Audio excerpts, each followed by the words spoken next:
Bonjour mesdames et messieurs et bienvenue dans ce flash d'information. Un conseil des ministres s'est tenu hier jeudi au palais présidentiel en présence du président de la République Alassane Ouattara, que vous voyez maintenant. Il ressort de ce conseil des ministres que 1800 agents vont intégrer la fonction publique par voie de concours exceptionnel. Nous y reviendrons à 13 h.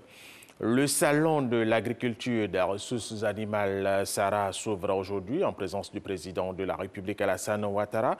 Salon de référence agricole, animale et forestière de l'Afrique subsaharienne. Il va contribuer à promouvoir et développer toutes les richesses du secteur agricole de la Côte d'Ivoire. Il se tient ce vendredi, à partir de ce vendredi jusqu'au dimanche 26 novembre 2017. En prélude au premier colloque régional pour l'alimentation saine et une meilleure nutrition, il s'est tenu un point presse au siège de l'Organisation des Nations Unies pour l'alimentation et l'agriculture. Objectif situé sur les enjeux de ce colloque de ce colloque africain sur l'alimentation durable au service d'une alimentation saine et une meilleure nutrition et ses retombées pour la Côte d'Ivoire. Touré.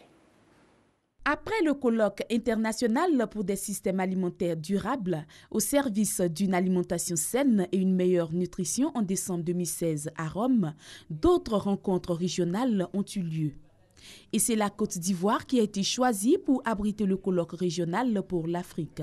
Dans le contexte africain, c'est le premier et on cherche à comprendre les systèmes alimentaires pour régler des problèmes de sous-nutrition et aussi les problèmes liés au sous-poids et les maladies non transmissibles liées à la santé, parce que les gens mangent mal et il y a des problèmes pendant qu'on cherche à régler des problèmes de carences. Il y a aussi des problèmes liés aux obésité et maladies cardiaques, et hypertension, diabète, qui sont liés aux mauvaises alimentations. Le but est d'identifier les lacunes et améliorer les systèmes alimentaires actuels et futurs pour une alimentation saine, sûre, nutritionnellement équilibrée et adaptée aux populations. Environ 795 millions de personnes souffrent en permanence de la faim dans le monde. Plus de 2 milliards ont une carence en micronutriments et plus de 500 millions sont obèses. En Côte d'Ivoire, de nombreux efforts consentis par le président Alassane Ouattara ont permis d'améliorer le système alimentaire, mais beaucoup reste encore à faire. Nous vivons le double fardeau de la malnutrition. La malnutrition par carence, c'est-à-dire quand vous voyez quelqu'un de maigre. Au-delà de ça, il y a ce que nous appelons la faim cachée, que nous ne voyons pas. Mais au-delà, nous devons trouver des solutions, nous devons lutter contre l'émergence d'un autre problème qu'on appelle fardeau, c'est pour ça qu'on dit double fardeau, c'est celui de la surnutrition. Cette rencontre qui se tiendra les 16 et 17 novembre prochains sera aussi l'occasion pour les 47 pays participants de fédérer leurs efforts afin de mettre en place une politique pertinente qui influencera la nutrition et la santé en Afrique.